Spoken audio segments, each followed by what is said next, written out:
ഖാല അലസ്തു ബിറബ്ബിക്കും, ഞാൻ നിങ്ങളുടെ റബ്ബല്ലയോ, ഞാനല്ലയോ നിങ്ങളുടെ രക്ഷിതാവെന്ന് അല്ലാഹു കോടിക്കണക്കിന് വരുന്ന മനുഷ്യരോട് അവരുടെ ആത്മാവിനോട് സംസാരിച്ചപ്പോൾ ഖാലൂ ബലാ, നമ്മളൊക്കെ പറഞ്ഞിട്ടുണ്ട് അതെ റബ്ബേ നീ തന്നെയാണ് ഞങ്ങളുടെ യജമാനൻ.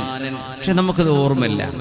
ഒരു വയസ്സുള്ള സമയത്ത് നമ്മൾ തട്ടിപ്പൊട്ടിച്ചത് നമുക്ക് ഓർമ്മയില്ലല്ലോ, അത് ചെയ്തിട്ടില്ല എന്ന് പറയാൻ വയ്യല്ലോ, നമുക്ക് ഓർമ്മയില്ല.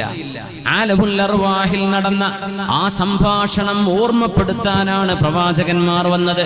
അതുകൊണ്ടാണ് ഫദക്കിർ, അങ്ങ് ഓർമ്മപ്പെടുത്തുക നബിയെ. മുമ്പ് കേട്ടതല്ലേ ഓർമ്മപ്പെടുത്തുള്ളൂ, മുമ്പ് അറിഞ്ഞതല്ലേ ഓർമ്മപ്പെടുത്തുക, അല്ലെങ്കിൽ ആദ്യം കേൾക്കലല്ലേ, പഠിപ്പിക്കാന്നല്ലേ പറയാ. പ്രവാചകന്മാർ ഓർമ്മപ്പെടുത്താൻ വന്നതാണ്. അള്ളാഹുവിന്റെ മുമ്പിൽ നീ തന്നെയാണ് ഞങ്ങളുടെ രക്ഷിതാവെന്ന് നമ്മൾ സമ്മതിച്ചു പറഞ്ഞു പോന്നത്, മറന്നു പോകുന്നതിനെ ഓർമ്മിപ്പിക്കാൻ. ആ ലോകമാണിത്.